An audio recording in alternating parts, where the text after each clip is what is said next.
Siap, saya hanya mengantarkan ya, ini adalah hajatannya, Pak Dekan dan Pak Ahmad Muklis. Jadi, penerbit Rajagam itu hanya akan mengantarkan saja ya Pak, mohon izin.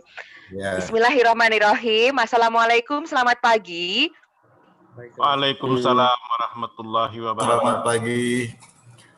Mohon izin perkenalkan dan mohon maaf, kebetulan jaringan kami masih, bermasalah. Sebentar kalau nanti sudah oke, kami akan menampilkan, video, tapi untuk sementara, kami belum bisa menampilkan video. Di di sini kami ada Kepala Perwakilan, Wilayah Banjarmasin yang kami hormati Bapak Mulyadi Samin. Selamat pagi Pak Mulyadi. Pagi Mbak Bu Eni. Ya, alhamdulillah hari ini kita menyelenggarakan kuliah pakar dari Prof. Dr. Saldi Isra SH, FH. Beliau selain menjadi hakim di Mahkamah Konstitusi, kebetulan buku beliau kami terbitkan di bulan Agustus September kemarin berupa buku dengan judul Lembaga Negara, Konsep Sejarah, Wewenang dan Dinamika Konstitusional. Kebetulan pagi ini acara kuliah pakar ini akan dibuka oleh Dekan Fakultas Hukum Universitas Lambung Mangkurat yang kami hormati Profesor Abdul Halim Barkatullah SAG SHM Hukum. Alhamdulillah beliau nanti berkenan membuka. Selanjutnya setelah pembukaan dari Guru Besar dan Dekan Fakultas Hukum, selanjutnya kami serahkan kepada moderator yang kami hormati. Saya panggilnya Mas aja, Mas Ahmad Muklis SH. Beliau adalah mahasiswa Pasca Sarjana Universitas Lambung Mangkurat. Selanjutnya akan dilanjutkan dengan paparan dari pembicara dosen Fakultas Hukum ULM juga, yang kami hormati Dr. Ahmadi Yusran SHMH.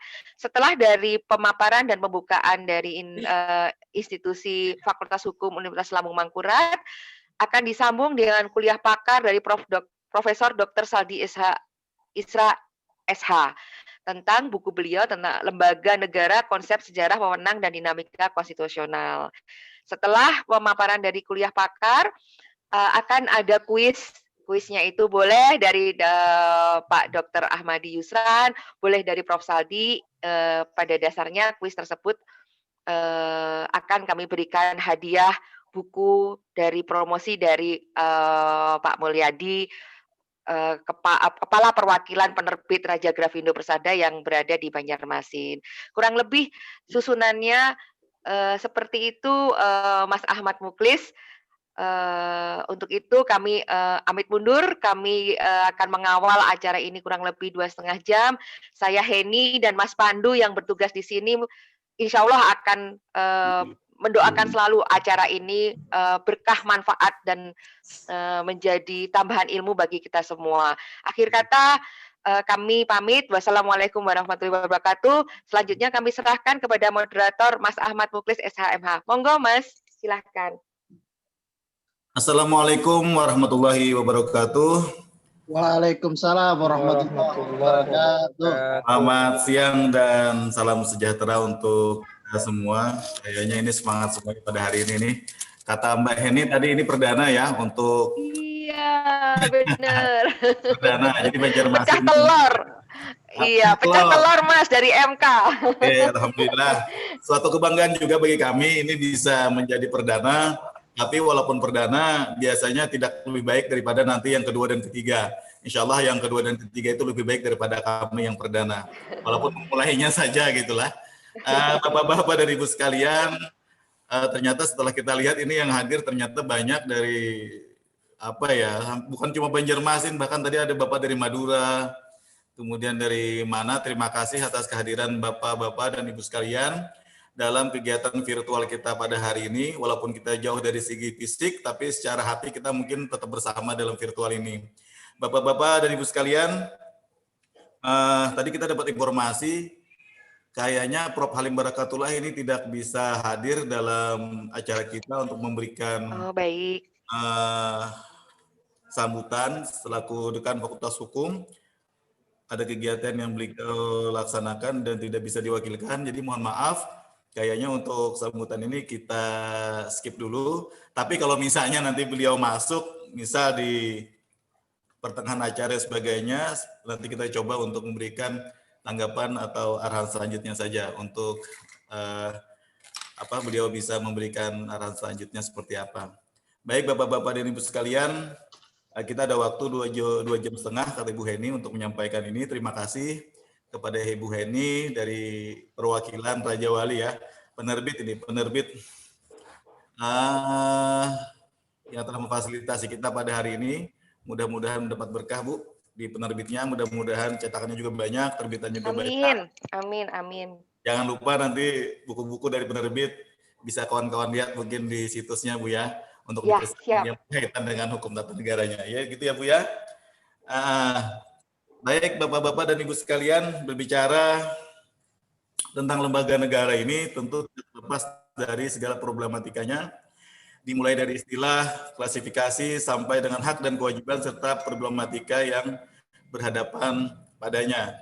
Pada hari ini ada 2 orang pemateri. Yang pertama nanti kita akan minta ada guru kami, guru kita, ayahanda, dosen kita juga, yaitu Dr. Ahmad Yusran SHMH. Beliau ini adalah akademisi pasca sarjana program Magister Hukum Ilmu Hukum Universitas Lambung Mangkurat dengan konsentrasi hukum tata negara. Dengan beliau pengalaman yang banyak di bidang hukum tata negara ini yang sudah sangat lama ini, berarti beliau sudah sangat expert dalam terkait dengan lembaga kenegaraan ini, juga berkaitan dengan pemerintah daerah. Pak Dr. Ahmadi Yusran, ayahanda apa sudah bisa berhadir? Alhamdulillah. Bagaimana kabarnya ayahanda? Alhamdulillah Pak Mulis. Bagaimana kabarnya ayahanda, sehat? Alhamdulillah sehat. Ya. Alhamdulillah sehat. Baik, kayaknya kita langsung aja nih ayahanda untuk bisa menyerap ilmu-ilmu yang akan ayahanda sampaikan ke kami terkait bagaimana dengan lembaga negara ini. Kami persilahkan ayahanda. Ya, makasih Mas Mukhlis. Tadi saya ikut Mbak Heni ya, nyebut bukan Pak ya, Mas Mukhlis ya. Ikut juga. Mohon maaf. Baik, kita supaya agak santai, rileks dikit ya. Tapi tadi saya belum tapi mungkin Prof Saldi mulai mencoba mau masuk atau gimana? Belum saya mau nyapa beliau dulu. Apakah Assalamualaikum Pak Ano, ada hadir? Oh belum kali ya? Ya belum Pak, sebentar saya sudah japri. Beliau jam 10 katanya baru bisa. Oh iya betul. Ya. Karena jam anunya. Oke, karena kesibukan beliau ya. Kalau kami di hari Sabtu ini memang biasanya mengisi perkuliahan di strata 2 kami ya. Nah, itu padat ya. Ini kena musim zamannya sesi UTS ya. Cukup disampaikan soal aja UTS-nya atau tugas pengganti lain. Jadi ini sebagian. Terima kasih. Selamat pagi semuanya, terutama dari penerbit Raja Wali. Selamat pagi. Terima kasih atas kepercayaan kepada kami, Fakultas Hukum Islam, khususnya saya sebagai pembicara di sini karena terkait materi kelembagaan negara. Terima kasih peserta semua yang hadir di ROM ini ya. Mudah-mudahan kita ya meskipun terasa kalau dia kan saya tidak bisa melihat Anda dari mana, tapi yang penting bisa kita komunikasi itu dan komunikasi bisa jadi dekat. Oke, baik, saya tidak banyak ya, kita sambil jalan. Terima kasih sekali lagi kepada sama moderator juga yang berperan pada hari ini. Saya akan istilahnya membicarakan lembaga negara yang lebih khusus ke level daerah. Jadi di daerah, lembaga-lembaga negara yang ada di daerah, ya kan. Jadi lembaga negara yang ada di daerah ini tentu saja kaitannya dengan otonomi daerah. Ya. Oke, maaf sebelumnya saya tidak sempat sama sekali. Saya komunikasi dengan penghubung kami, tidak sempat untuk membuat PowerPoint sekalipun tidak sempat. Karena ada masalah teknis yang coba saya kira malam tadi bisa saya kerjakan, sebenarnya tidak banyak juga, tetapi karena sesuatu hal tidak bisa jadi membuat.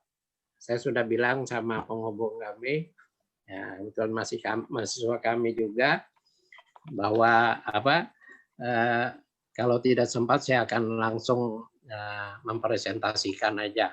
Ya. Sayang sekali memang, saya ingin sekali, biasanya lebih lancar kalau pakai pakai PowerPoint paling tidak kan, ya, karena PowerPoint itu mudah dihadirkan untuk kita online ini ya. Baik ya, saya akan bicara tentang kelembagaan daerah. Kalau mungkin Prof. Saldi, buku beliau yang kita acarakan ini ya, mengenai lembaga negara dari sisi sejarah, ya konsep, ya kemudian wewenang. Nah itu bagus sekali saya lihat bukunya. Terima kasih sekali lagi Pak kepada penerbit Raja Wali. Ya lebih dulu dapat mananya paling enggak, bukan karena sebagai tapi sering dikasih buku oleh penerbit Raja Wali toh. Ya terutama dari Pamol yang selama ini sering mengunjungi kampus kami ya. Oke, baik, saya akan membawakan materi berkenaan dengan kelembagaan daerah kita terkait otonomi daerah, tidak lupa. Yang namanya sebuah pemerintahan daerah itu pasti dalam lingkup menyelenggarakan sistem otonomi. Karena negara kita, kenapa ada otonomi? Karena untuk mempermudah pelaksanaan pemerintahan. Kelembagaan daerah dibentuk tentu saja karena dalam rangka penyelenggaraan pemerintahan daerah itu. Tidak mungkinlah sebuah pemerintahan itu pusat, apalagi daerah juga, khusus dibicarakan ini, kalau tidak ada penyelenggaranya. Yang sering disebut kelembagaan atau alat pelengkapan negara atau juga disebut orhan negara. Ya, itu teori-teori yang kami inventarisir dari peristilahan yang muncul yang ada di situ. Jadi sebuah pemerintahan dilaksanakan oleh organ negara itu, alat pelengkapan negara atau lembaga-lembaga negara. Untuk daerah otonom, nah di pemerintahan daerah itu akan ada daerah otonom itu baik provinsi maupun kabupaten kota. Mereka ada menyebut dalam istilah teori itu kan perangkat daerah. Ini unsur pembantu, penting sekali juga unsur pembantu. Pembantu di dalam unsur pembantu kepala daerah.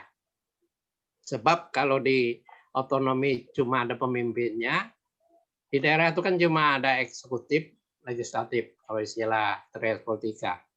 Ya, di eksekutifnya kepala daerah, ya, tapi tidak dikonsepsi eksekutif daerah, ya, tapi orang nyebut kepala daerah, apakah itu gubernur untuk provinsi atau bupati untuk kabupaten atau wali kota untuk kota.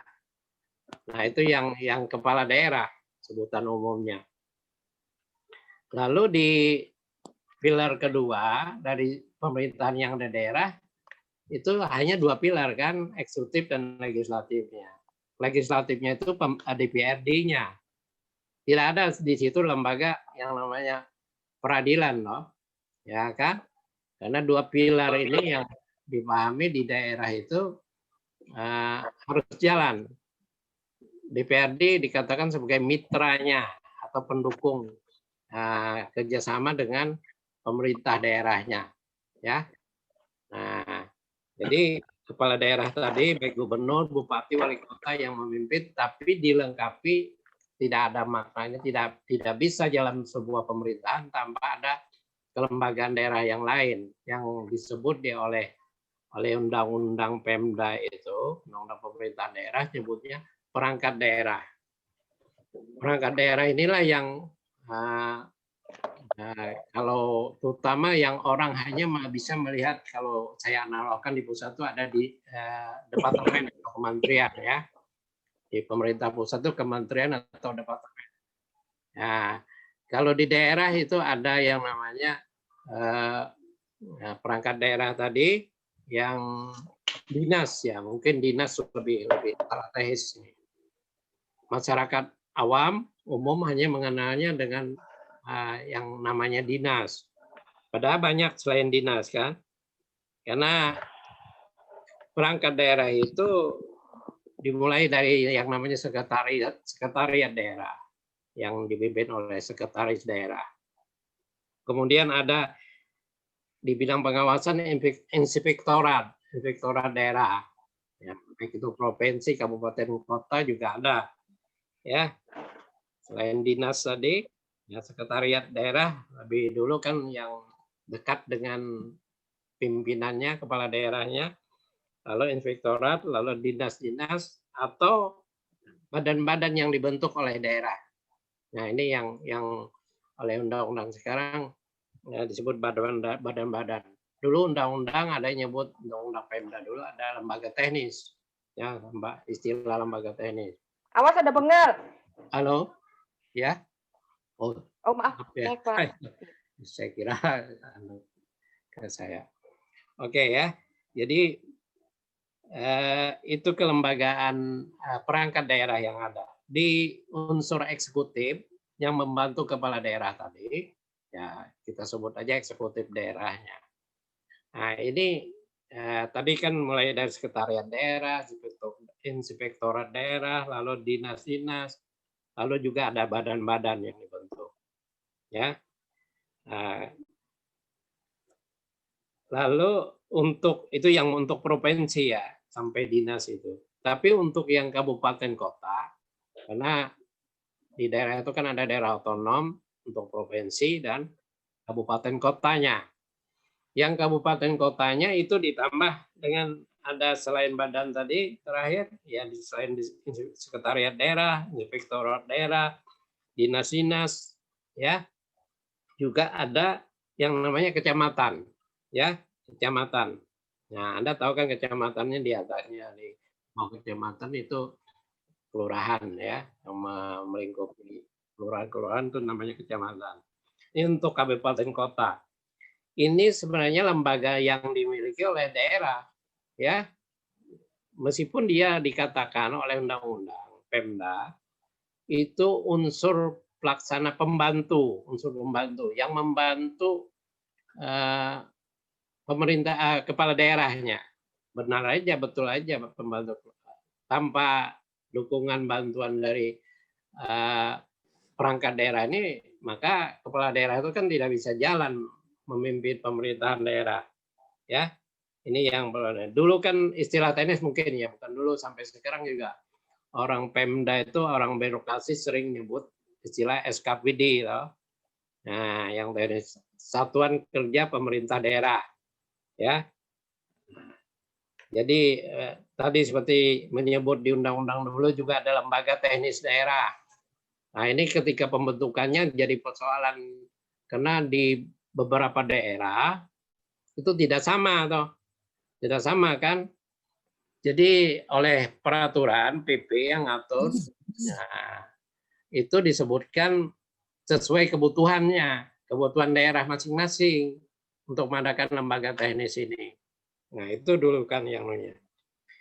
Nah, di lembaga pilar kedua dari pemerintahan daerah otonomi itu adalah yang namanya lembaga legislatif daerah, DPRD.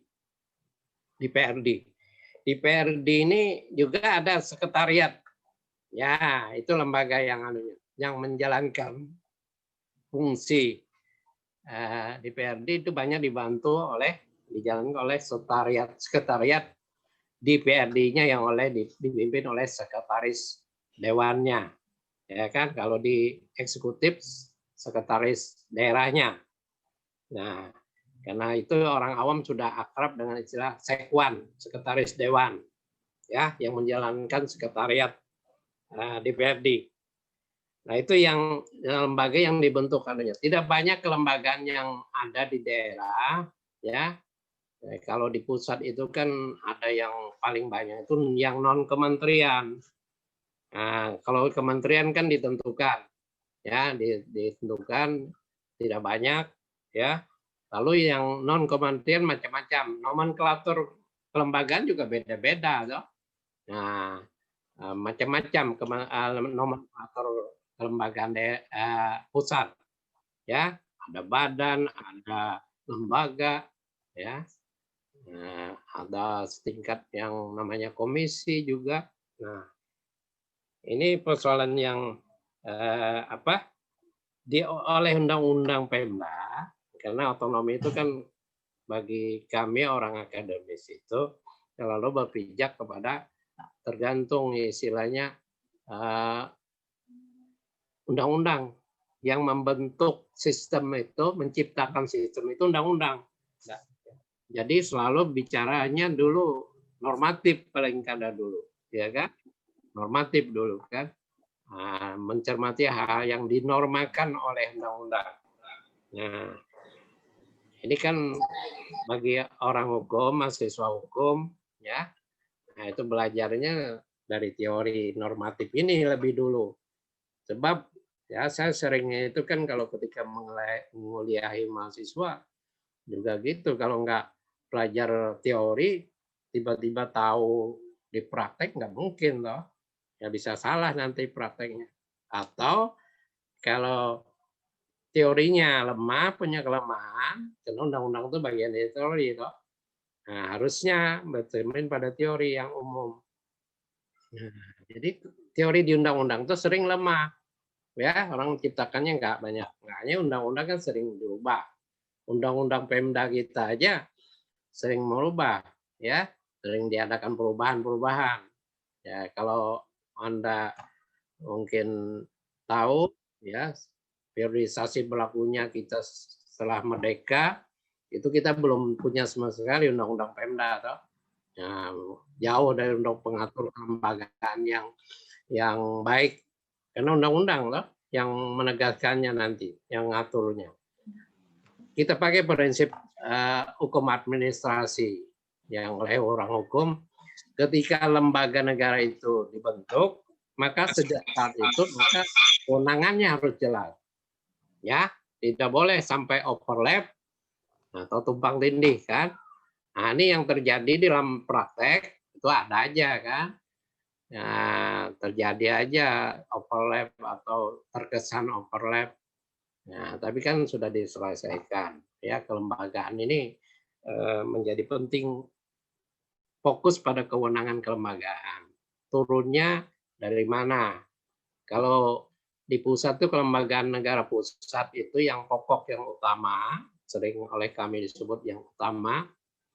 Nah, yang pokok itu ada di undang-undang dasar, ya, maksudnya. Seperti undang-undang apa, seperti MPR, DPR, dan seterusnya itu yang disebut, kewenangannya disebut di situ, ditegaskan, nomenklatur kelembagaannya juga.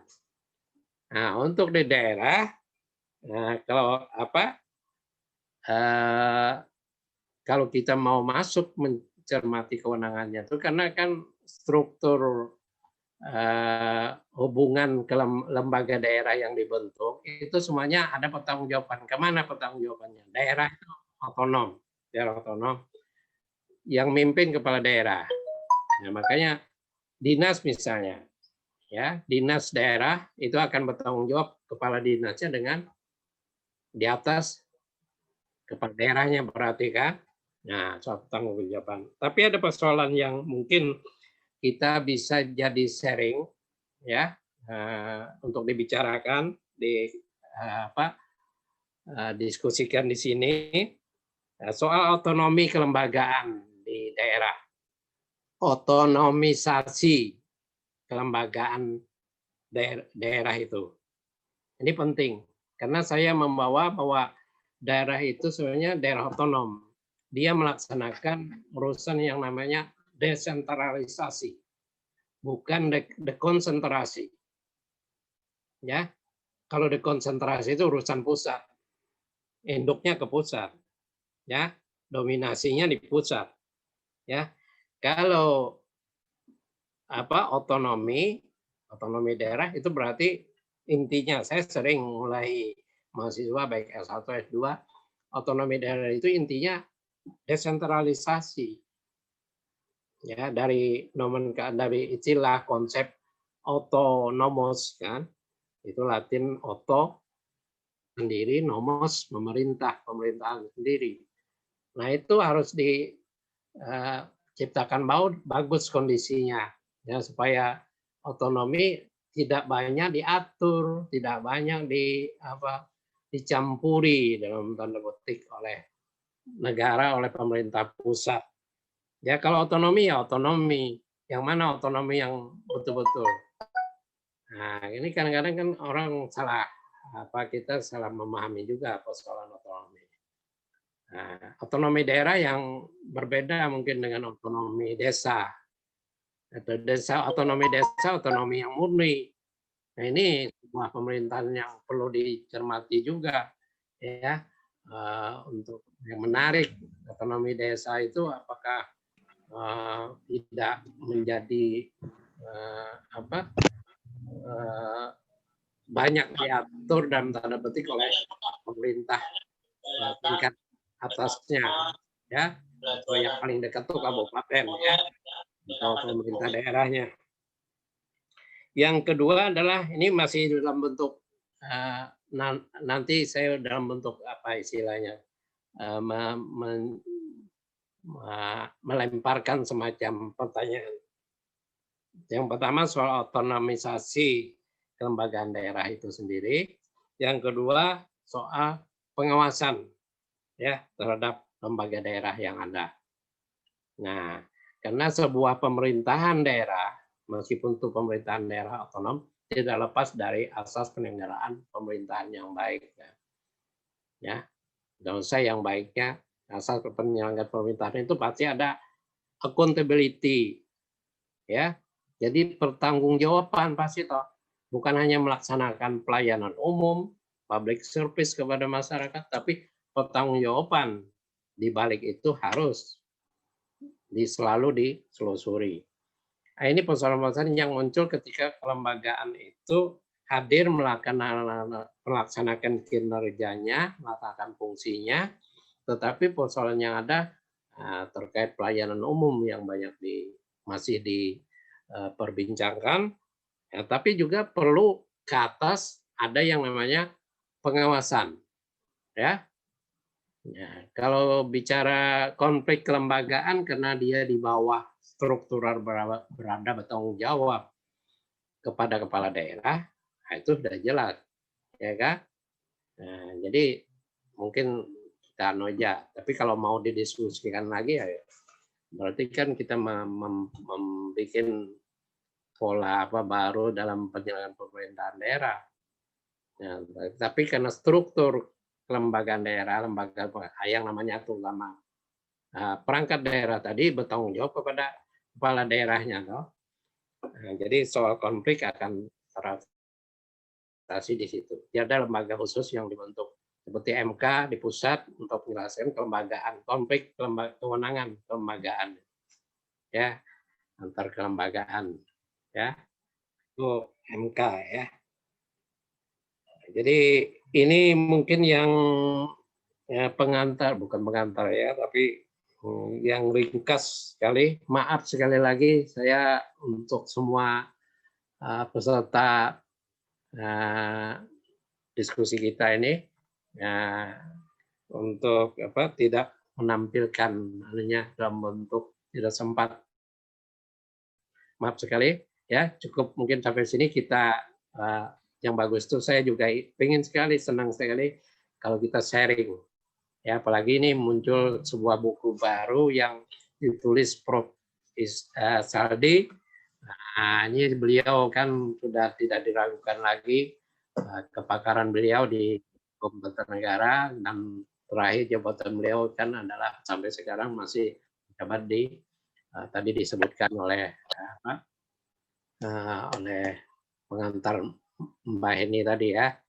Nah, jadi di level nasional beliau ini kan saya banyak kenal tuh cuma sekali-sekali aja di pertemuan dengan nulis buku ini Pak Prof Saldi ini semula di pertemuan pun tidak akrab ya. Izin Pak Ahmad. Ya oke. Saya kira itu yang bisa saya sampaikan. Mohon sharing lebih bagus, saya lebih senang direspon, lebih senang diajak diskusi ini. Masih itu aja. Assalamualaikum warahmatullahi wabarakatuh. Terima kasih, moderator. Warahmatullahi wabarakatuh. Terima kasih atas paparan dari Bapak Dr. Ahmad Yusran sebagai pengantar awal. Kemudian selamat datang dan selamat bergabung kami ucapkan kepada Profesor Saldi Isra yang sudah bergabung di virtual kita pada hari ini. Selamat siang, Prof. Saldi. Selamat siang. Mohon maaf nih agak telat bergabungnya. Iya. Oke, Prof. Alhamdulillah. Ya, selamat pagi, Prof. Menjelang siang. Pak Ahmad Yusran, selamat pagi menjelang siang. Baru ini sering sekali-sekali saya di forum pertemuan aja ketika bertemu dengan Prof. Ya, jadi ya lama nggak ketemu. Apalagi ini nggak terasa COVID kita aja udah jalan 8 bulan nggak kemana-mana. Iya. Stay home masih. Untung masih ada masih ada webinar dan segala macam. Oke. Baik. Terima kasih atas silaturahmi kita yang panjang tadi. Semoga bisa memperdalam silaturahmi kita lagi. Selamat datang. Kayaknya teman-teman sudah tidak sabar lagi nih Prof. Saldi untuk mendengar paparan Bapak terkait dengan buku baru ini yang terkait dengan bagaimana konsep sejarah, wewenang, dan dinamika konstitusional lembaga negara. Kayaknya langsung aja Prof. Saldi. Terima kasih. Assalamualaikum warahmatullahi wabarakatuh. Waalaikumsalam warahmatullahi wabarakatuh. Siang. Pertama, saya merasa terhormat sekali diundang untuk ikut berdiskusi kita pagi hari ini. Dan mohon maaf saya telat masuk ke line ini karena baru selesai juga ada diskusi soal fenomena meningkatnya calon tunggal dalam pemilihan kepala daerah di Fakultas Hukum Universitas Sriwijaya. Nah, hari ini kita diskusinya sih santai saja, Pak Ahmadi ya, nggak perlu serius-serius juga. Ya.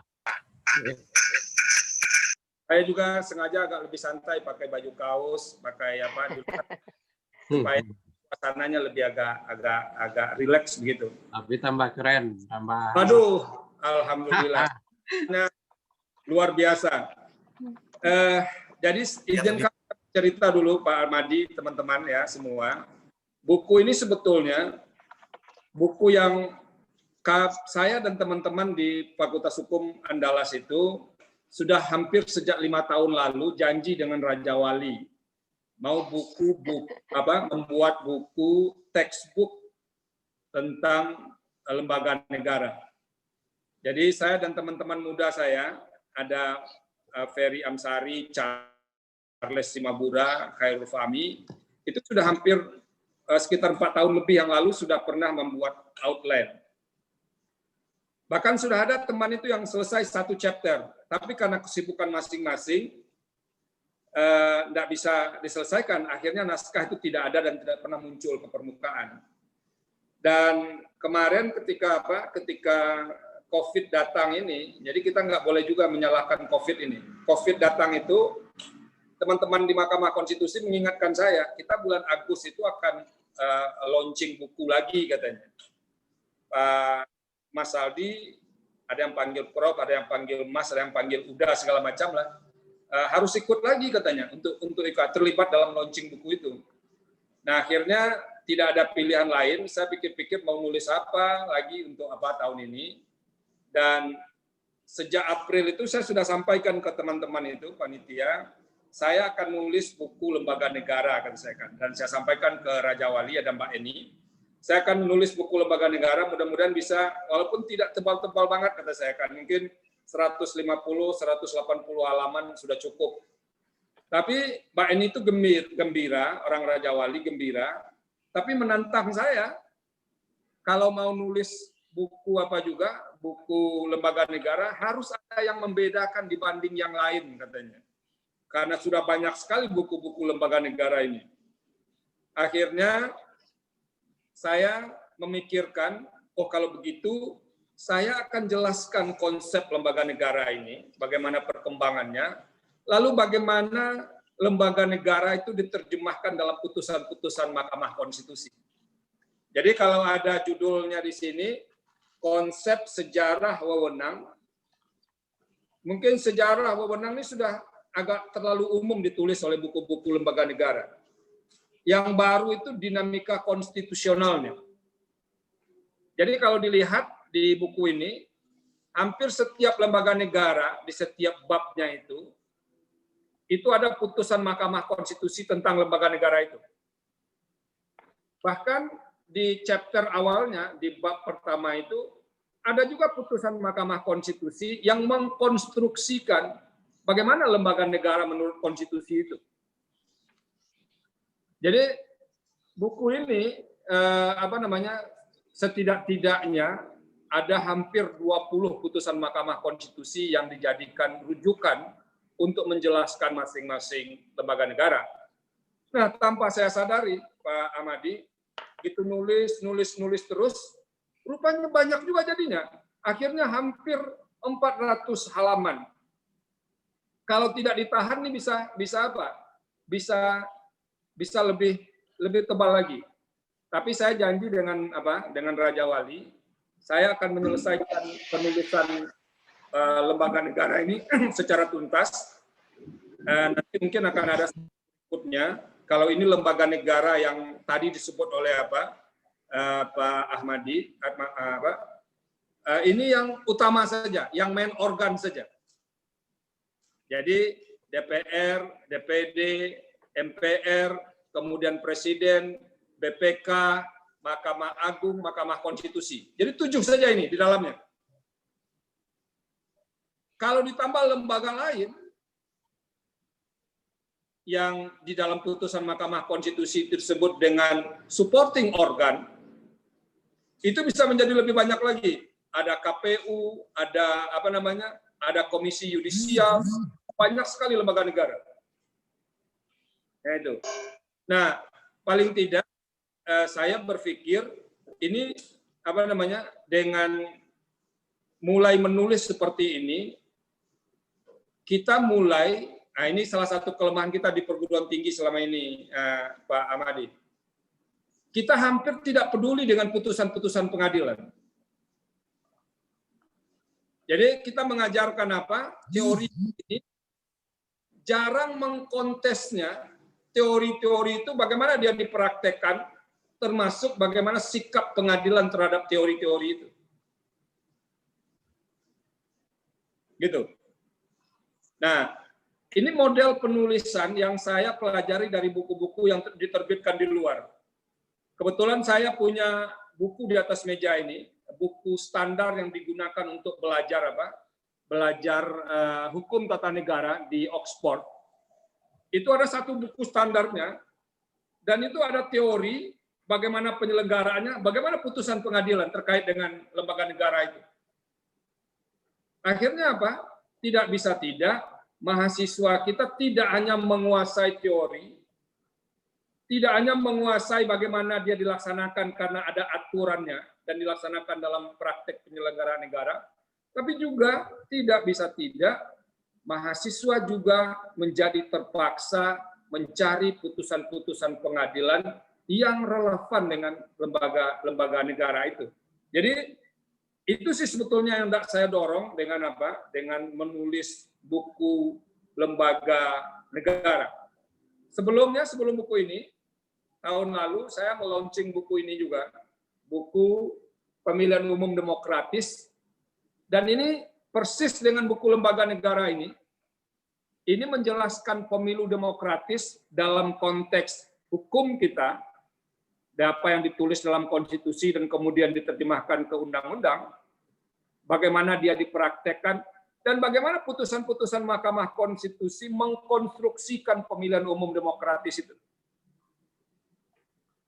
Nah, ini juga apa? Tahun lalu 2018, 2019 di launching, dan apa namanya?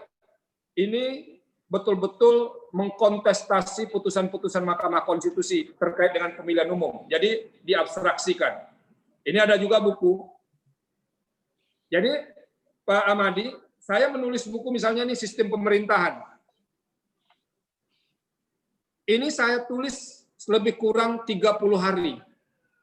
Yang tebalnya akhirnya menjadi 286 halaman.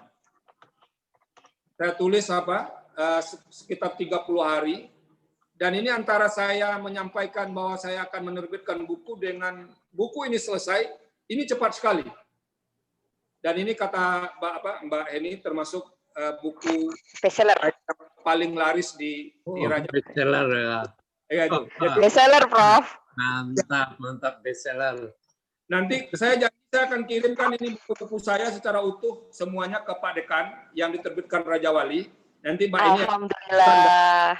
dan dibagikan cuma-cuma, mungkin bisa ditaruh di perpustakaan di situ dan segala macam. Nah, Kalau perlu khusus untuk saya, Prof. nanti saya bilang Mbak Madi akan dikirimkan ke sana. Siap, Prof. Siap, Prof. Ya. Nah, itulah sebetulnya yang agak membedakan kalau membaca buku soal lembaga negara ini dengan buku-buku lembaga negara lain. Ini memang agak lama saya menulisnya, mungkin sekitar 3 atau 4 bulan semasa work from home. Jadi saya kerjakan di Padang, dikerjakan terus, dan alhamdulillah akhirnya selesai juga. Dan sekarang saya sedang menyelesaikan 3 naskah buku untuk tahun depan. Jadi pekerjaan sekarang nih Pak Ahmadi cuma 2 saja. Menyelesaikan permohonan-permohonan ke Mahkamah Konstitusi. Ini di atas meja ini saya bertumpuk karena akan ada pembacaan putusan minggu depan. Saya lagi menyelesaikan putusan. Lalu kemudian kalau lagi jenuh, buka laptop, mempersiapkan naskah buku yang nanti bisa diterbitkan begitu. Nah, kalau dibaca dari awal buku ini, tadi saya menarik sekali Pak Ahmadi menjelaskan bagaimana lembaga yang ada di daerah itu persis seperti yang diceritakan Prof. Jimli dalam bukunya soal restrukturisasi lembaga negara setelah perubahan Undang-Undang Dasar 1945 itu. Jadi Prof. Jimli itu kan membagi 2 kelompok besar dari hierarkinya itu. Ada lembaga negara tingkat pusat, ada lembaga negara yang di daerah. Lembaga negara tingkat pusat itu ada yang dibentuk karena disebut atau diperintahkan oleh konstitusi, ada yang dibentuk karena perintah undang-undang, ada beberapanya yang dibentuk karena perintah peraturan perundang-undangan di bawah undang-undang. Di daerah begitu juga. Ada lembaga negara di daerah itu yang dibentuk karena perintah undang-undang, seperti kepala daerah, gubernur, bupati, wali kota, kemudian ada Dewan Perwakilan Rakyat Daerah. Itu disebut eksplisit di dalam konstitusi. Tapi ada banyak juga lembaga-lembaga yang kemudian lahir karena perintah undang-undang atau peraturan perundang-undangan lain di bawah undang-undang.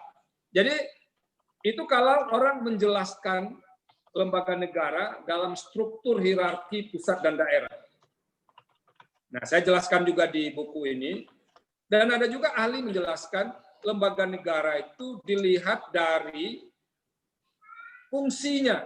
Jadi tidak perlu menjelaskan ini organ utama, ini organ pembantu, tidak perlu ini independen atau ini organ pemerintah, tidak perlu dijelaskan itu. Hanya dijelaskan fungsinya saja. Ini lembaga kepresidenan, ini fungsinya, lembaga perwakilan ini fungsinya, kekuasaan kehakiman ini fungsinya. Pokoknya dijelaskan fungsinya itu. Karena apa? Kalau kita lihat, dulu sebelum perubahan Undang-Undang Dasar 1945 itu, kita agak terjebak dalam pendefinisian lembaga negara. Ada lembaga negara tertinggi, ada lembaga tertinggi negara, begitu istilahnya dulu. Jadi itu sebetulnya salah penyebutannya.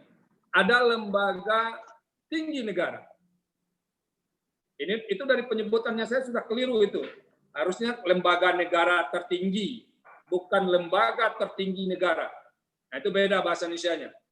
Dulu dikenal lembaga tertinggi negara. Yang benar penyebutan itu harusnya lembaga negara tertinggi, lembaga negara tinggi. Nah, itu ada DPR, presiden, dan segala macamnya.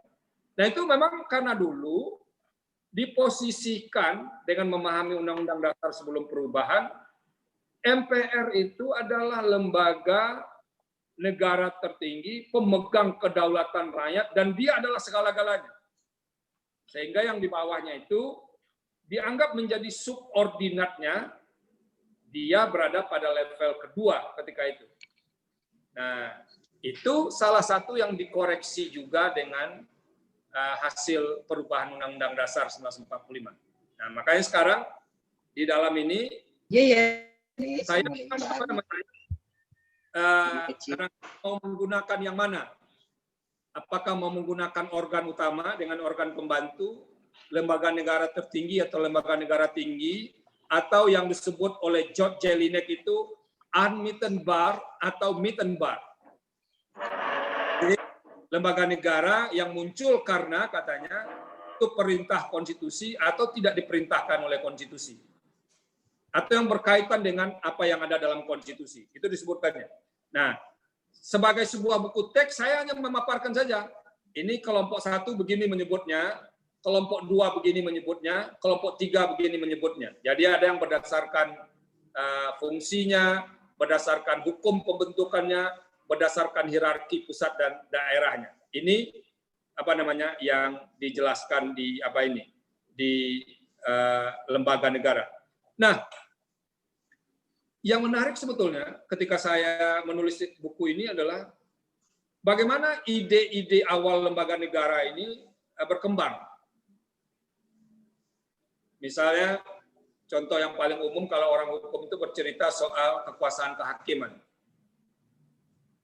Kekuasaan kehakiman itu pada awal-awal perubahan Undang-Undang Dasar ada yang mengatakan kekuasaan kehakiman itu Mahkamah Agung, Mahkamah Konstitusi, Komisi Yudisial. Siapa pemegang kekuasaan kehakiman disebut 3 lembaga ini. Padahal tidak. Kekuasaan kehakiman itu dipegang oleh Mahkamah Agung dan Mahkamah Konstitusi. Komisi Yudisial adalah lembaga yang didesain oleh konstitusi, memang tugasnya berkaitan dengan kekuasaan kehakiman. Terutama dengan Mahkamah Agung. Nah, yang kayak begitu harus mulai kita clearkan supaya nanti saya setuju dengan yang dikatakan oleh Pak Ahmadi tadi. Kalau yang begini-begini kita tidak paham dari awal, sampai ke atasnya akan bercampur juga kita menjelaskannya. Sampai ke atasnya akan bercampur juga menjelaskannya. Dan begitu dan begitu bisa kita konstruksikan secara baik, maka kemudian akan menjadi jelas. Oh, begini posisi KY, begini posisi menteri dalam kepresidenan, atau begini posisi wakil presiden dalam lembaga kepresidenan. Nah, apalagi sekarang teori-teori lembaga negara itu berkembang kencang sekali. Ada yang menyebut sebagai lembaga negara independen, ada yang menyebut sebagai state auxiliary. Bahkan di Amerika tuh sekarang ada yang ditulis oleh Bruce Ackerman disebut pemisahan kekuasaan itu ada dulu kita mengenal separation of power. Di Amerika itu ada eksekutif yang dipimpin oleh presiden, legislatifnya itu adalah Kongres yang terdiri dari dari Senat dengan DPR-nya, kemudian Mahkamah Agung. Lalu berkembang pendapat baru, the new separation of power.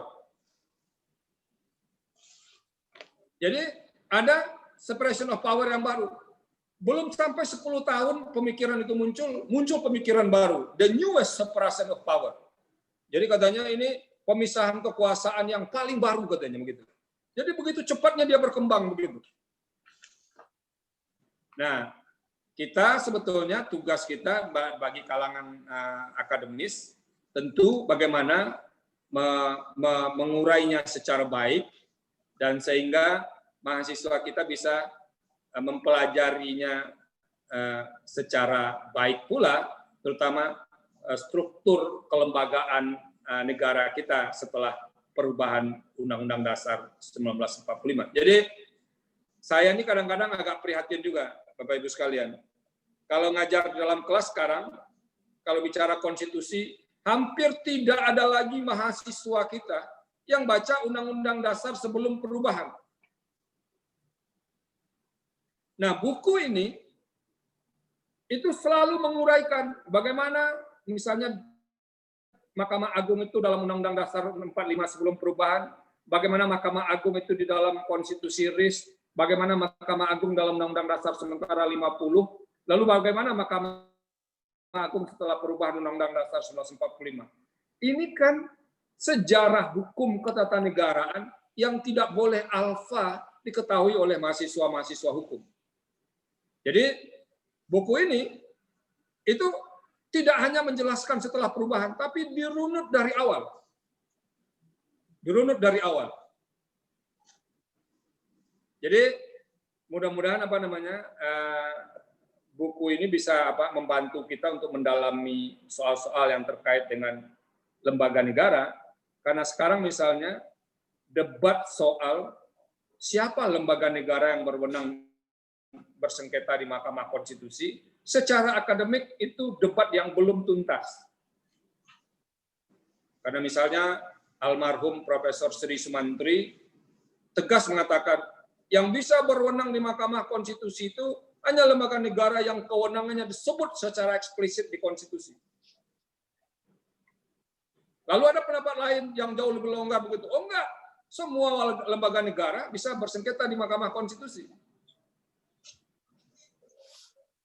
Kalau begitu, bisakah menteri bersengketa dengan presiden di Mahkamah Konstitusi? Nah, itu pertanyaan lainnya. Jadi, saya mengatakan, soal lembaga negara aja, para peserta sekalian, soal lembaga negara itu saya ibaratkan seperti mata air yang tidak akan pernah kering untuk ditimba terus-menerus oleh orang yang concern terhadap kajian-kajian ketatanegaraan. Jadi, hari ini misalnya ada yang nulis skripsi, itu mungkin isu kecil saja. Soal presiden misalnya, apa soal presiden yang mau ditulis? Besok mungkin ada yang lain lagi menulis soal presiden. Bisa pakai 10 orang, sampai 20 orang, 30 orang menulis masalah presiden, tidak masalah. Saya mau ceritakan, tahun 2009 itu, saya berkesempatan hadir di Mahkamah Agung Amerika Serikat. Dan lalu saya ketemu dengan salah seorang hakimnya, namanya Justice Bray. Salah satu yang dia ceritakan ketika kita sampai di situ adalah, dia ceritakan kasus Marbury versus Madison itu, yang jadi cikal bakal awal munculnya konsep pengujian undang-undang atau judicial review di Amerika Serikat itu. Dia katakan dengan bangganya, Anda tahu nggak katanya, ini putusan Marbury versus Madison itu sudah ditulis katanya lebih dari 30.000 karya tulis ilmiah. Jadi satu putusan itu saja untuk catatan yang ada di Amerika itu sudah ditulis lebih dari 30.000 karya ilmiah. Coba bayangkan. Hanya satu putusan yang kemudian jadi cikal bakal munculnya konsep judicial review atau pengujian undang-undang terhadap undang-undang dasar itu. Jadi kalau sekarang ada yang menulis presiden, itu banyak sekali sisinya yang bisa ditulis. Kalau yang mau menulis wakil presiden, banyak sekali sisinya harus ditulis. Menulis soal kementerian negara. Jadi menurut saya, kalau mahasiswa terutama yang memilih jalur tata negara fokus dan mau mendalami, banyak sekali isu-isu ketatanegaraan yang bisa ditulis dijadikan karya akhir mahasiswa ketika mau menyelesaikan apakah S1, apakah S2, atau S3. Ini disertasi saya, pergeseran fungsi legislasi. Ini kalau ditulis dalam bentuk artikel di Kompas, paling-paling 1 atau 2 artikel saja. Tapi bisa dijadikan disertasi. Kenapa? Dulu semua orang menganggap setelah perubahan Undang-Undang Dasar dikatakan bahwa DPR jauh lebih kuat dalam fungsi legislasi dibandingkan presiden. Hampir semua orang menyatakan itu dulu. Termasuk Profesor Jimli dalam buku-buku awalnya. Tapi begitu saya nulis disertasi, saya bantah pendapat itu. Saya katakan tidak benar pendapat itu. Kalau dibaca Undang-Undang Dasar, teks konstitusi hasil perubahan Undang-Undang Dasar 1945, justru presiden jauh lebih kuat dalam fungsi legislasi dibandingkan DPR. Saya bilang begini di dalam disertasi ini. Saya beri contoh yang sederhana. Apa contohnya presiden jauh lebih kuat? Di dalam konstitusi itu ada 5 tahapan pembentukan undang-undang. Pengajuan, pembahasan, persetujuan, pengesahan, pengundangan. Itu disebut dalam pasal 20 dan pasal 5. Dari 5 tahapan ini, presiden punya 5-5-nya. Presiden bisa mengajukan, presiden membahas itu wajib, menyetujui itu wajib, mengesahkan itu apalagi, kemudian mengundangkannya. Lalu saya tanya, ini yang sederhana saja. Dari 5 tahapan yang disediakan konstitusi itu 2 tahapan terakhir tidak bisa disentuh oleh DPR. Tahapan pengesahan, tahapan pengundangan. Nah, mana yang lebih banyak? Mana yang lebih kuat? Yang 3 atau yang punya 5? Ini satu contoh. Dan saya ceritakan di disertasi. Yang kedua, sekarang dengan Undang-Undang Dasar hasil perubahan itu, presiden itu kuat sekali. Kalau misalnya ada pembahasan rancangan undang-undang di DPR, ternyata presiden menganggap akan merugikan kepentingan pemerintah dalam pembahasannya, itu presiden tiba-tiba bisa menarik diri. Oh, kalau begitu, kalau begini draftnya, saya tidak mau melanjutkan pembahasan. Kalau presiden tidak melanjutkan pembahasan yang diwakili oleh menteri yang ditunjuk oleh presiden, maka rancangan undang-undang itu tidak bisa dibahas lagi. Nah, posisi presiden seperti ini itu jauh lebih kuat dibandingkan hak veto yang dimiliki oleh Presiden Amerika Serikat dalam fungsi legislasi. Nah, ini yang saya ceritakan di buku ini.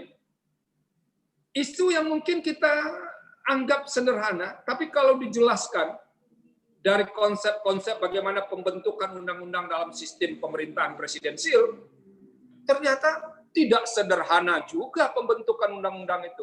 Adalah keliru kemudian mengatakan DPR menjadi lebih kuat. Kalau dalam praktek kelihatan lebih kuat, nah itu cerita lain. Ya kan kita sekarang melihat seolah-olah DPR yang menjadi lebih kuat dalam praktek. Kenapa? Karena memang mereka lebih banyak, suaranya lebih ramai dibandingkan presiden. Jadi seolah-olah DPR menjadi lebih kuat, padahal tidak. Kalau dibaca teks konstitusi hasil perubahan, presiden jauh lebih kuat dalam fungsi legislasi dibandingkan dengan DPR. Nah, kalau ada yang mau bantah temuan saya ini, harus bikin lagi karya ilmiah baru. Nanti kita uji untuk menganulir pendapat saya soal presiden jauh lebih kuat dalam fungsi legislasi setelah perubahan Undang-Undang Dasar. Jadi saya mau menyampaikan begini, kita sebetulnya di kalangan perguruan tinggi, mulai dari mahasiswa, dosen, harusnya selalu mengkaji, jika perlu tidak harus bersetuju dengan semua orang. Lalu dituliskan begitu. Sehingga muncul karya-karya yang memperkaya khasanah hukum tata negara, yang memperkaya khasanah hukum begitu. Saya selama menjadi hakim memang merasa rugi karena tidak bisa lagi muncul di TV. Menulis sekali-sekali masih ada, menulis tidak boleh sembarangan karena harus menjaga posisi hakim konstitusi. Tapi energi saya yang harus saya bawa ke TV, yang saya gunakan untuk menulis artikel-artikel itu, sekarang saya tumpahkan untuk menulis buku-buku. Jadi 3,5 tahun saya di Mahkamah Konstitusi, setidak-tidaknya saya sudah menghasilkan 7 buku.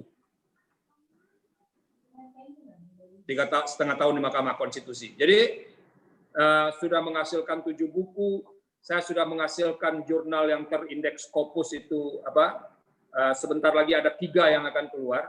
Itu sudah jurnal internasional saya sudah hampir 10 selama menjadi hakim konstitusi. Jadi menjadi mandek untuk muncul di TV, mandek menulis di koran, tapi kemudian menjadi lebih produktif untuk nulis jurnal internasional, nulis buku dan segala macamnya. Di samping pekerjaan pokok memutus permohonan-permohonan yang masuk ke Mahkamah Konstitusi. Jadi saya berharap teman-teman di sini yang hadir di ruang ini, Raja Wali itu pasti mau memfasilitasi karya-karya yang muncul dari kampus. Karena memang Raja Wali itu adalah buku yang mewadahi kepentingan pendidikan. Gitu. Jadi kalau ada karya tulis yang bagus, serahkan ke Raja Wali, kita tidak perlu memikir berapa ini biaya cetak dan segala macamnya. Nah, nanti kalau dicetak, bagus, banyak peminatnya, sekali setahun itu dapat royalti lagi dari Raja Wali. Kurang apa lagi? Syarat untuk menjadi dosen ada, terpenuhi terus, kita makin dikenal orang, kita menjadi diperhitungkan dan segala macamnya. Dan itu salah satu cara untuk memperbesar membuka wacana hukum tata negara itu hidup terus dan wacana hukum pada umumnya. Jadi saya tidak keberatan kalau ada naskah dari sini, kalau nanti misalnya saya diminta membacanya, ini gimana, ini apa yang harus dan segala macamnya. Saya akan membuka diri untuk soal-soal yang begitu. Bagi saya, berbagi untuk tumbuh bersama itu menjadi bahagian penting yang harus dipelihara terus-menerus. Gitu. Jadi, saya mungkin sudah, buku-buku saya itu mungkin sudah hampir 30 buku lah, untuk ukuran sekarang agak lumayan. Jadi, saya kemana pergi selalu saya ingatkan, cobalah menulis dan segala macamnya itu. Bahkan kalau saya membimbing disertasi, tesis, selalu saya bilang kepada bimbingan saya, terutama disertasi, target Anda tidak hanya sekedar dapat gelar doktor. Target Anda adalah buku ini, disertasi ini, kemudian layak menjadi disertasi yang dipublikasikan dalam bentuk buku. Sehingga apa? Pemikiran mahasiswa itu ketika dia di S3 itu bisa dibaca oleh kalangan yang lebih luas. Jangan pernah berpikir ini orang setuju atau tidak dengan apa yang kita tulis. Jangan dipikirkan itu. Yang paling penting, tuliskan, lempar ke masyarakat, biar masyarakat yang menilai apa yang kita tulis. Saya kira itu yang bisa saya antarkan awal untuk untuk terkait dengan buku lembaga negara. Mbak Eni ya, nanti saya minta kirim buku-buku saya yang di Raja Wali itu dikirim 2 paket ke Fakultas Hukum, biar satu dekanat, satu bisa diletakkan di perpustakaan. Nanti minta juga alamat Pak Amadi, nanti kita kirim ke beliau. Oke, siap. Terima kasih, Prof. Insyaallah. Alhamdulillah. Alhamdulillah. Nanti Raja Wali ngirimnya, tanggung jawab yang lainnya ada di tangan saya nanti, soal-soal yang lain. Siap, Prof. Oke, Prof. Siap, itu terima kasih. Ini saya kembalikan, saya sampaikan, yang pasti Raja Wali itu terbuka sekali dengan karya-karya yang muncul dari kampus dimanapun. Tempat kampus saya di Universitas Andalas itu kan mirip-mirip juga lah kampus yang kita laksanakan hari ini. Jadi Raja Wali itu tidak milih-milih kampus. Kalau ditanya buku-buku yang terbit dari Fakultas Hukum, lebih banyak yang terbit dari Fakultas Hukum non-UI, non-UGM dibandingkan kita. Jadi masih lebih beruntung ini, lebih banyak dapat tempat di Raja Wali dibandingkan teman-teman dari UGM, Fakultas Hukumnya ya, UI. Jadi mereka ini tidak diskriminatif. Kalau ada karya layak dan mereka akan terima, nanti akan dipublikasikan begitu. Ya Mbak ini ya, harus didorong dulu di sana begitu. Amin. Terima kasih banyak. Ya, siap. Ya, terima kasih Prof. Terima kasih Prof. Saldi atas paparannya yang luar biasa. Terima kasih banyak. Serapannya mudah-mudahan bagus bagi kawan-kawan sekalian yang berhadir pada virtual pada hari ini. Pak Prof yang dikasih Pak Ahmadi Yusran saja. Saya moderator nggak dikasih bukunya nih kayaknya. Nanti saya sampaikan ke Mbak Heni nanti. Iya, siap. Iya, Prof. Pak Prof, ini kawan-kawan ini banyak yang ingin menyampaikan pertanyaan juga dengan Prof, juga dengan Pak Ahmadi. Kayaknya saya ingin kawan-kawan ini bertanya bisa langsung, walaupun sudah Ya, silakan. sudah tercatat di tempat kita, agar menyebutkan nama institusi, kemudian yang pendek saja ya, yang sederhana saja, supaya kawan-kawan yang lain bisa ada waktu untuk memberikan pertanyaan juga. Ada 9 penanya ini, Prof. Kami persilakan yang pertama kepada Atisa, silakan. Atisa. Atisa. Kalau gitu kita langsung kedua, Bapak Ribut Baidi. Silakan, Pak. Mungkin kita singkat saja, Pak. Assalamualaikum warahmatullahi wabarakatuh. Waalaikumsalam. Salam hormat dan salam takdim saya kepada Bapak Profesor Saldi Isra dan Bapak Ahmadi, Mas Mukhlis moderator, Ibu Heni dari PT Raja Wali. Terima kasih atas flyer undangannya karena saya bisa ikut terus di acara bedah buku Raja Wali, Pak Prof. Sudah kedua kalinya, insya Allah. Amin. Tema ini menarik bagi saya, Pak. Meskipun saya konsentrasinya di hukum pidana, saya, Pak, masih mahasiswa pasca sarjana di 2 tempat. Ya. Di YN Madura, satu di Universitas Trunojoyo Madura. Tapi saya lebih konsentrasi di Universitas Trunojoyo, Pak. Pak Prof, Ya. karena ini Saya menyangkut pernah dulu itu. siap, Bapak Ya. Prof. Karena saya lebih tertarik di kajian ilmu hukum daripada hukum Islam, Pak. Karena memang basic saya dari ilmu hukum. Ada beberapa pertanyaan, Pak. Saya lebih mengerucut, Prof, dan Ya. Pak Ahmadi kepada persoalan daerah. Karena saya di daerah.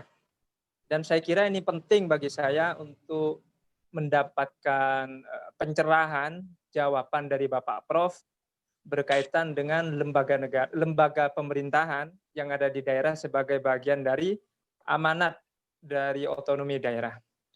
Saya beberapa bulan terakhir, Pak, disuguhkan dengan informasi-informasi konflik antara kepala daerah dan DPRD. Ini tidak hanya terjadi di daerah saya, mungkin di daerah lain juga banyak terjadi.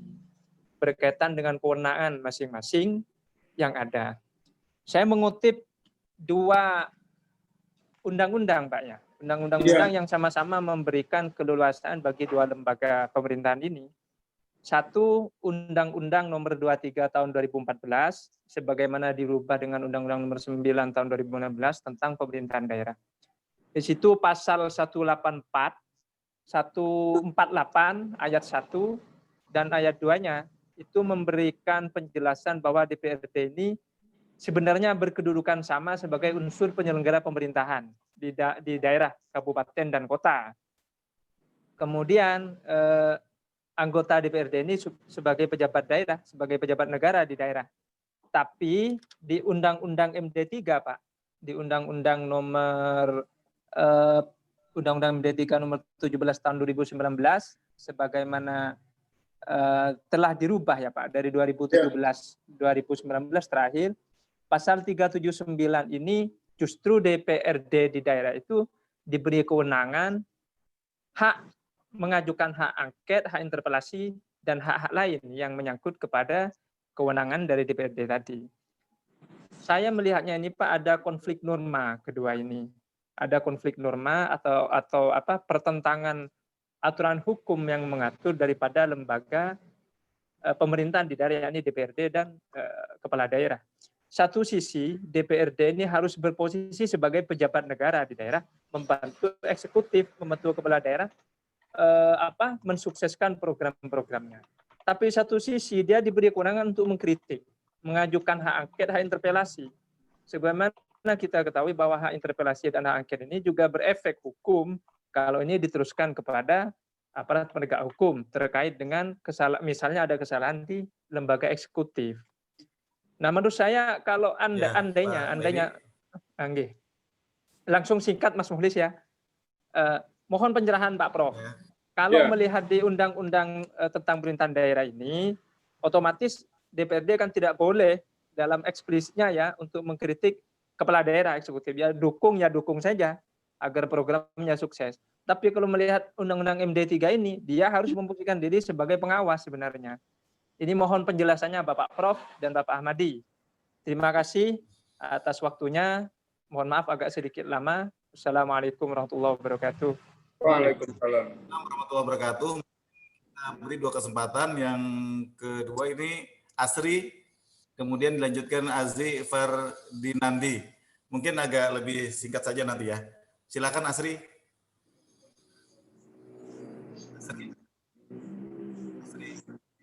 Baik, kita lanjutkan Azi Ferdinandi.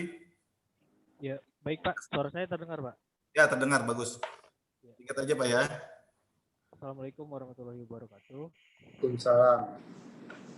Izin bertanya Prof mengenai desain konstitusi kita. Kalau misalkan kita melihat sebelum perubahan Undang-Undang Dasar itu, bahwa kedaulatan itu tetap berada di tangan rakyat dan kemudian dilaksanakan sepenuhnya oleh MPR itu sendiri. Nah, pertanyaannya, pasca perubahan Undang-Undang Dasar itu sendiri kan kedaulatan itu berada di tangan rakyat dan kemudian dilaksanakan menurut Undang-Undang Dasar. Pertanyaannya, apakah semua lembaga negara yang ada saat ini sebagai pelaksana kedaulatan rakyat atau tidak, Prof? Kemudian pertanyaan yang kedua, Prof, apakah masih dimungkinkan ketika MPR kembali mengeluarkan haluan negara itu sendiri, padahal secara desain konstitusi dia bukan merupakan lembaga tertinggi negara lagi, Prof? Mungkin kira-kira pertanyaan seperti itu, Pak Moderator. Baik, terima kasih. Pak Prof, saya lanjutkan dengan pertanyaan yang lain Pak Prof, biar pendek supaya bisa cover semua. Silakan Mas. Lanjut, berarti Arif Widi Patone yang singkat saja ya, supaya semua mendapatkan kesempatan berbicara. Silakan Pak Arif. Ya, terima kasih. Yang saya hormati Profesor Dr. Saldi Isra SMH, Bapak Moderator Pak Ahmad Muklis, dan Pak Ahmadi serta Mbak Eni dari Raja Wali. Yang perkenalkan, nama saya Arif Widi Patone dari BPBD Kota Semarang. Yang ingin saya tanyakan singkat saja, Prof. Yang pertama adalah alat perlengkapan negara dibentuk berdasarkan hukum atau undang-undang dan anggaran dasar, dan memiliki kewenangan untuk merealisasikan fungsi-fungsinya. Mohon dijelaskan dari segi hierarkinya dan fungsinya. Yang kedua, bagaimana kedudukan Mahkamah Konstitusi dalam sistem ketatanegaraan Indonesia pada prakteknya saat ini. Yang ketiga, salah satu kewenangan Mahkamah Konstitusi yang selama ini dilaksanakan atau banyak terjadi meliputi apa saja. Itu saja, Prof. Terima kasih. Wassalamualaikum warahmatullahi wabarakatuh. Waalaikumsalam warahmatullahi wabarakatuh. Kiranya itu dulu Pak. Pak Prof mungkin bisa langsung. Ini dulu Pak Ahmadi. Oh, Pak Ahmadi dulu, baik. Ya. Ayo, Pak Ahmadi silakan dari Pak Ribut, jadi kemudian dari Azi, kemudian dari Pak Arif. Silakan. Ya, makasih Pak penanya semuanya, yang 3 orang ya. Mohon izin duluan Prof jawab dulu ya. Silakan Pak Ahmadi ya. Pertama dari penanya Ribut tadi ya, dari Madura ya, Universitas apa tadi, Trunojoyo Pak. Trunojoyo, Universitas Trunojoyo. Ya. Saya kena nama itu karena saya lama kuliah di Surabaya, ya, tapi tidak pernah mampir ke Universitas Trunojoyo atau ya. Ya, teman-teman banyak di situ, ya. Oke, baik. Tadi pertanyaannya, simpulannya di lembaga pemerintah di daerah itu, artinya istilahnya memuat apa? Melaksanakan amanat otonomi. Nah, sekarang yang ada di konflik antara kepala daerah dengan DPRD. Nah, ini menarik juga. Tadi kan saya sedikit bicara tentang konflik bila terjadi di yang namanya unsur pembantu aja, pembantu kepala daerah dari perangkat daerah, ya. Nah, ini kepala daerahnya dengan DPRD. Sebenarnya sebuah penyelenggaraan pemerintahan daerah itu tadi 2 pilar itu kan yang melaksanakan. Nah, tapi karena adanya terkesan fungsi ya, format fungsi DPR itu termasuk mengawasi pemerintah daerah, ya, pengawas di samping membuat fungsi legislasi, fungsi pengawasan yang muncul nih. Lalu ini agak liar sedikit ya, DPR tuh kayaknya anggotanya tidak memahami pengawasan. Sebenarnya pengawasan itu kan pengawasan politik ya, bukan pengawasan hukum. Jadi kalau mengawasi undang-undang itu pelaksanaan aja, tapi yang dituju adalah terhadap pelaksanaan undang-undang dalam ini di pemerintahan ya. Nah, di pemerintah yang diawasi. Nah, ini persoalan pengawasan ini makanya menjadi agak tinggi tadi kelihatannya ya, karena analognya seolah-olah indikasi pengawas itu lebih tinggi daripada yang diawasi loh. Nah, jadi apalagi istilahnya terkait nomenklatur pejabat negara juga. Soalnya saya lebih senang menyebut pejabat politik.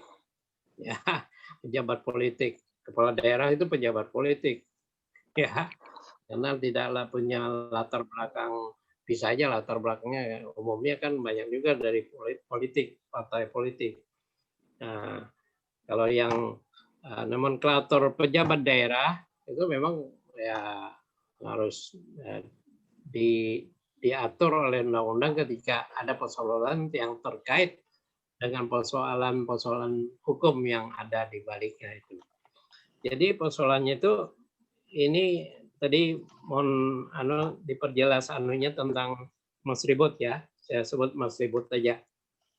Nah, apakah kewenangannya itu yang menjadi persoalan yang seolah-olah dilihat sebagai dilaksanakan secara liar dalam arti karena dia sebagai pengawas gitu. Apa begitu atau gimana ini?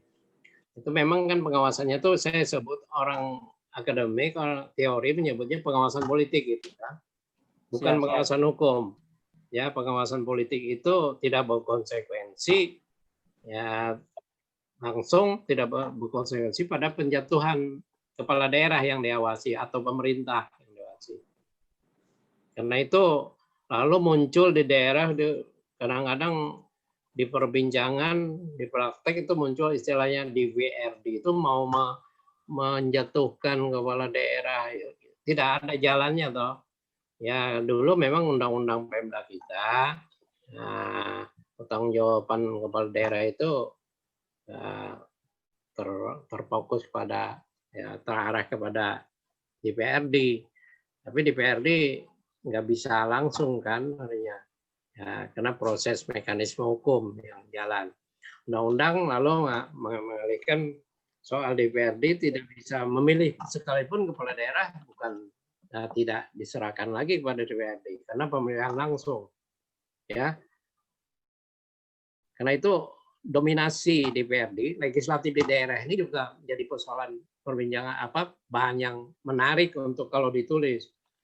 Ya, karena latar belakang lembaga politik ini itu membawa pelaksanaan kinerjanya itu bisa politik juga, ya. Jadi tidak dipahami dalam ranah hukum yang baik, ya. Itu persoalannya.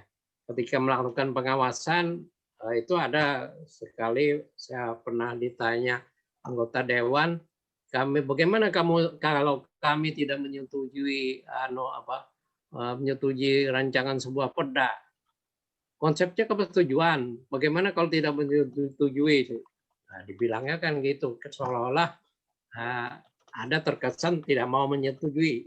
Itu kan mekanisme yang Anda melakukan pengawasan itu dalam pengawasan undang-undangan juga.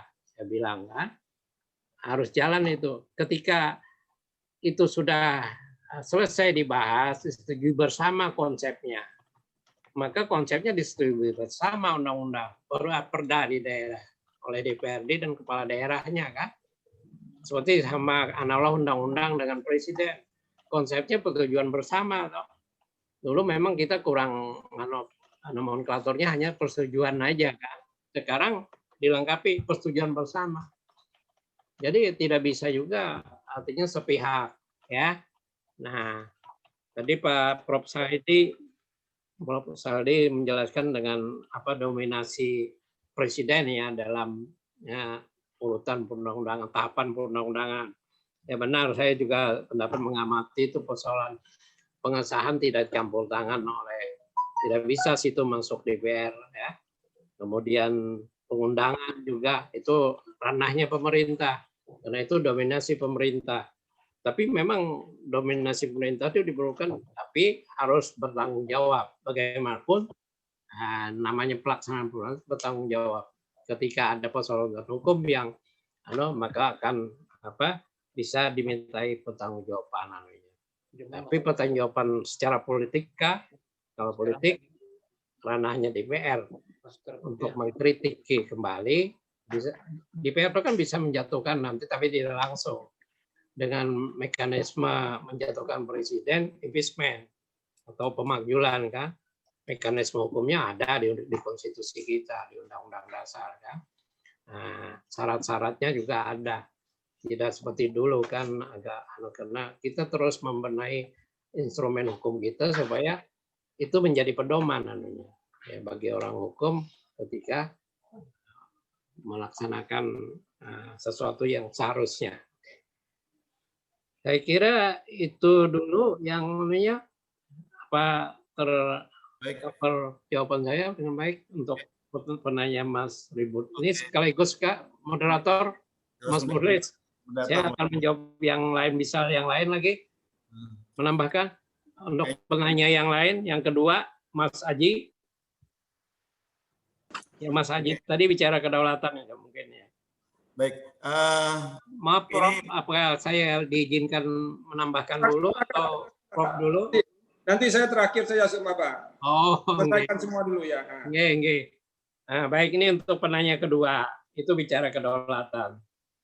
Memang sebelum di amandemen, konstitusi kita itu Undang-Undang Dasar 45 itu kan MPR itu yang oleh kemarin Prof Ismail Sunni mengatakan istilahnya lembaga yang kekuasaannya super ya. Lalu yang kedua no rival authority, tidak ada otoritas tandingan, itu MPR. Karena kesalahan di norma konstitusi kita, kedaulatan sebelum di amandemen ya. Jadi kalau dulu kan bunyinya dilaksanakan oleh MPR ya, sepenuhnya lagi kata-kata itu kan, kedaulatan di tangan MPR rakyat, tapi dilaksanakan oleh MPR, sepenuhnya oleh MPR. Sekarang kan secara amandemen dilaksanakan menurut Undang-Undang Dasar, ya kan begitu anunya.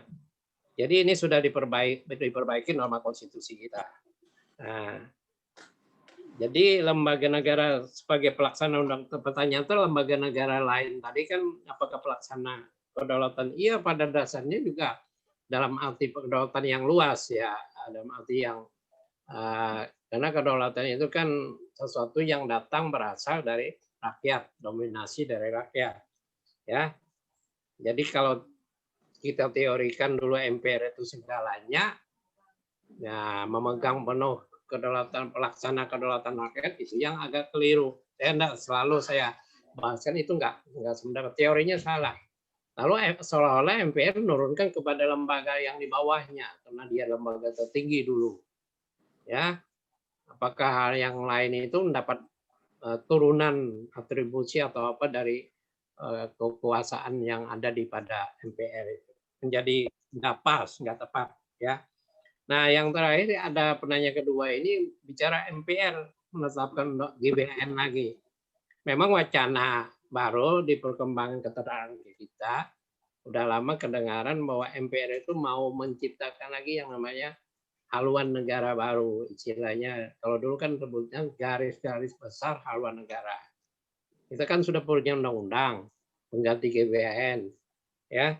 Nah, itu persoalannya apakah ditetapkan GBHN baru lagi, gaya baru ya, karena MPR itu kan kalau saya bahasa mengkritik agak keras itu, MPR itu seperti lembaga yang tanda petik banyak nganggur juga. Maaf Prof, kita bicara kritik aja. Manggurnya apa? Mengadakan sosialisasi kemarin kan nganggur-nganggur aja karena MPR itu kok John Sisler kan lembaganya antara DPR DPD sekarang. Tapi kerjaannya karena ada alokasi anggaran yang banyak, lo bingung menghabiskan. Lalu diadakanlah sosialisasi ketetapan MPR segala, undang-undang dasar segala. Nah, itu seperti P4 kemarin ya. Ya, tapi bolehlah tujuannya bagus saja, tapi kan mungkin ya kalau cuma orang bilang itu karena anggaran tersedia banyak, lalu harus digunakan, kalau enggak kan anggaran dikembalikan, ya enggak kepakai sisa anggaran. Jadi persoalannya itu menetapkan GBHN mulai dirancang lagi. Bagus. Saya juga dukung kalau MPR syaratnya anggota-anggota yang DPR sama DPD itu punya kerjaan yang banyak dan bagus, kompetensi. Kalau dulu kan sejarahnya historis GBHN itu dirancang MPR itu minta masukan dulu dari semua pihak. Ya, ternyata banyak sekali tim-tim yang dibentuk yang ternyata hampir nggak ada peran anggota MPR-nya. Itu masa dulu. Ya, mudah-mudahan jangan lagi. Kalau diwacanakan membentuk yang nomenklaturnya GBHN sekarang. Gara-gara luar negara. Karena kita punya undang-undang kan, sudah. Nah, ini kan berarti kalau kemudian dijadikan TAP MPR jadi dasar, itu jadi persoalan yang ini juga persoalan perundang-undangan. TAP MPR itu ditaruh di bawah undang-undang dasar. Padahal yang semua undang-undang itu kan amanat dari undang-undang dasar. Tidak ada satupun di konstitusi kita mengamanatkan akan diatur dalam TAP MPR atau diatur dalam TAP MPR, ya, diatur dengan TAP MPR. Tidak ada satupun, baik sebelum amandemen kita maupun sekarang. Nah, itu persoalan yang ada yang di kajian-kajian akademik. Nah, itu yang penanya yang kedua ya. Yang ketiga saudara Mas Arif nih yang dari Semarang ya, Arif Widi Patoni. Nah, ini pembentukan perundang-undangan ya. Nah, lalu ini mungkin nanti di kapasitas yang langsung ya dari beliau Prof kita, Prof berkenaan dengan kedudukan MK dan kewenangannya sekaligus. Saya akan menambahkan sedikit aja, ya, kalau dilengkapi. Mohon Prof, mohon izin. Pembentukan perundang-undangan ini, persoalan pembentukan perundang-undangan, ya. Nah, itu kan tadi Prof juga ada bicara seperti bicara tahapan, ya, pembentukan perundang-undangan. Negara kita ini negara hukum, tapi ya bisa aja. Saya sering katakan negara hukum kita, kalau Belanda nyebut Rechtsstaat, sebenarnya juga Belanda nyebutnya Wetstaat. Kita itu sudah banyak di dalam forum akademisi, pertemuan akademisi, dikatakan kita kegemukan, obesitas perundang-undangan. Sebentar-sebentar, dikit-dikit perundang-undangan lahir, kebijakan macam-macam. Yang bikinnya juga kadang-kadang nggak selaras dengan moral hukum ya, dalam arti teori perundang-undangan dan lain-lainnya. Nah, itu menjadi persoalan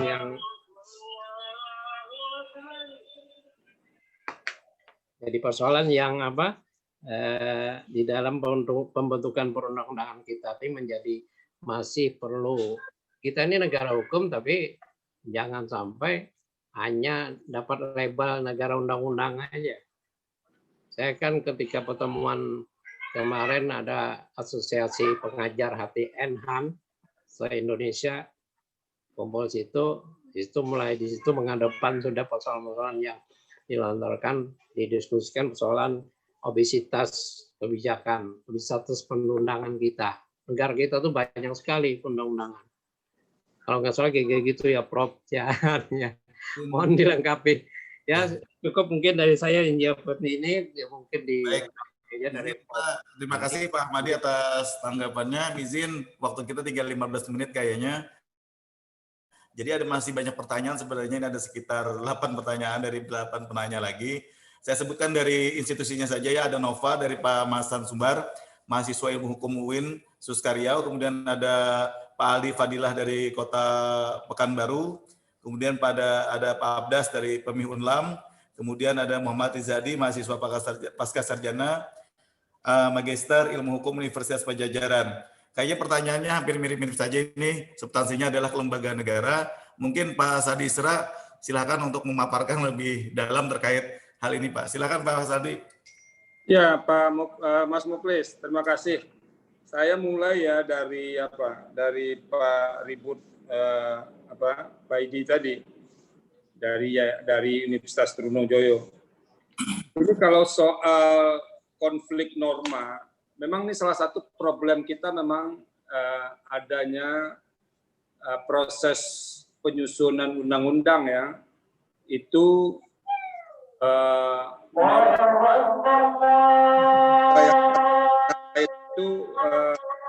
saling bertentangan gitu. Adalah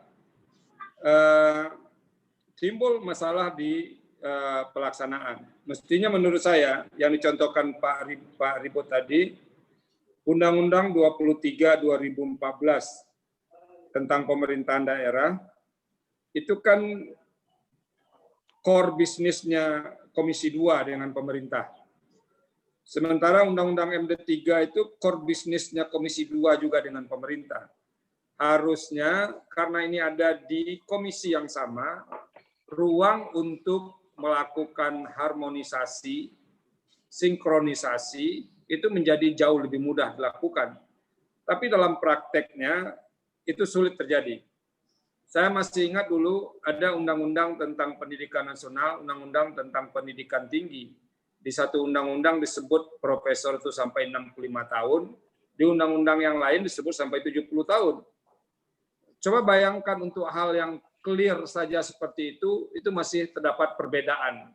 Padahal itu ada di komisi yang sama. Pasti menterinya juga menteri yang sama yang menghadirinya. Nah, harusnya itu bisa dicegah. Itu satu hal. Nah, secara hukum kita bisa menggunakan kalau ada konflik norma, bagaimana menyelesaikannya? Dalam teori ilmu hukum itu kan diselesaikan dengan azas. Ya. Tapi kalau mau diselesaikan secara ya diuji ke Mahkamah Konstitusi misalnya. Bagaimana norma yang saling bertentangan mengatur hal yang sama itu ada yang menganggap ini bertentangan dan segala macam. Artinya bukan saya menyatakan ini bertentangan atau tidak. Nah, itu komentar saya yang pertama. Yang kedua, memang ditasbihkan bahwa pemerintahan daerah itu kan terdiri dari Dewan Perwakilan Rakyat Daerah dan Kepala Daerah. Makanya di Mahkamah Konstitusi, kalau ada kewenangan yang menyangkut daerah, hanya diajukan oleh kepala daerah itu akan ditolak legal standing.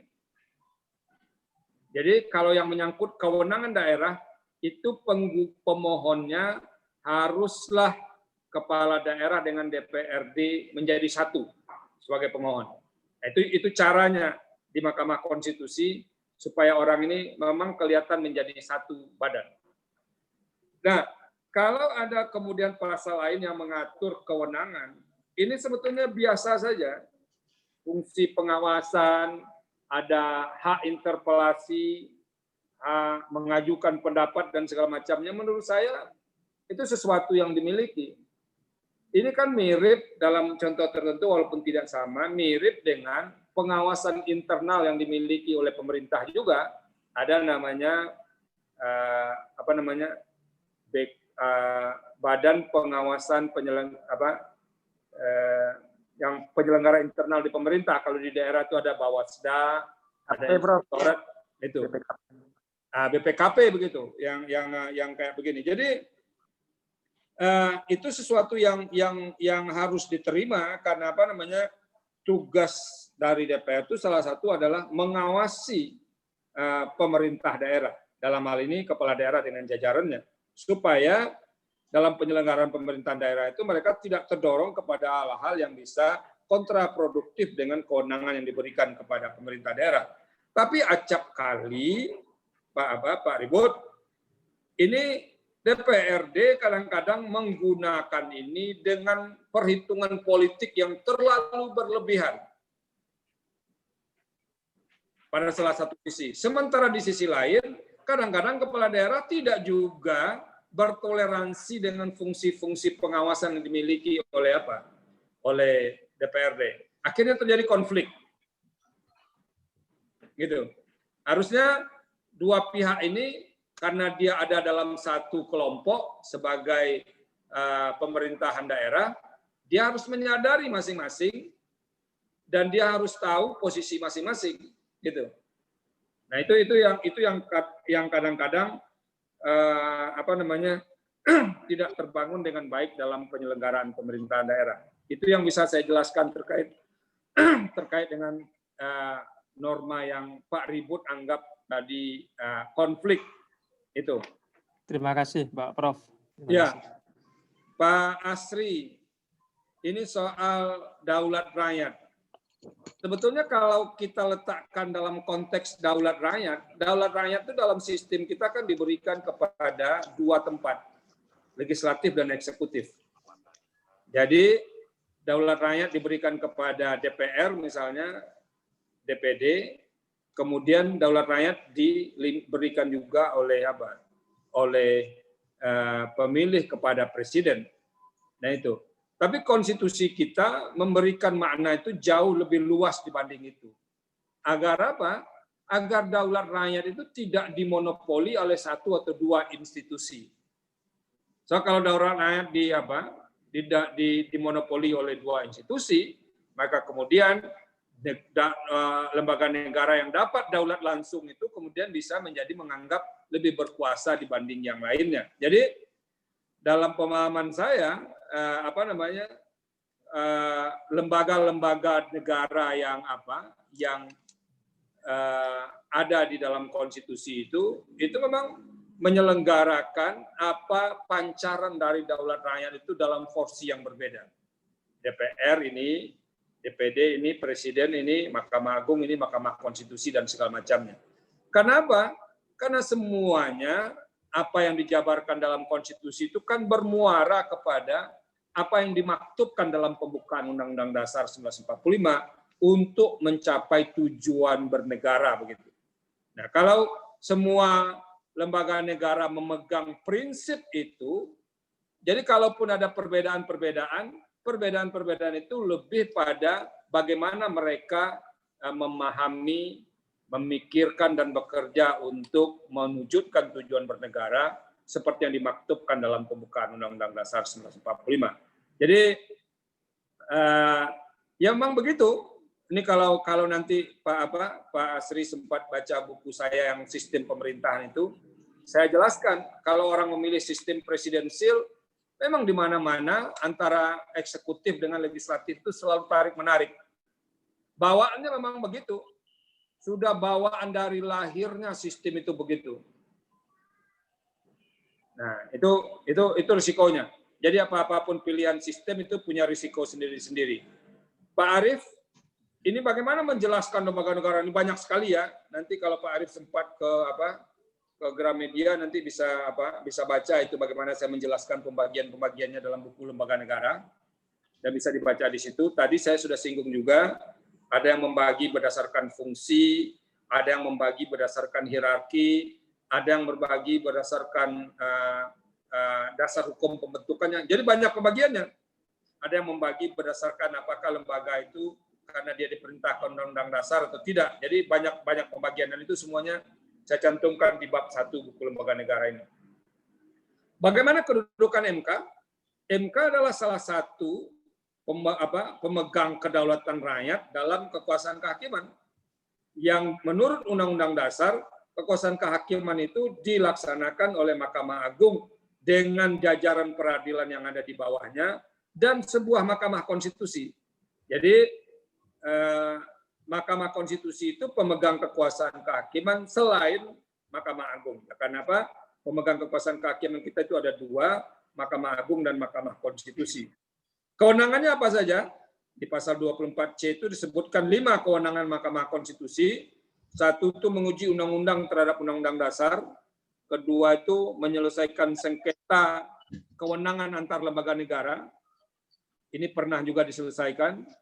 Kemudian pembubaran partai politik, Pak Arief, ini belum pernah dikerjakan oleh Mahkamah Konstitusi karena belum ada pemohonnya, belum dimohonkan.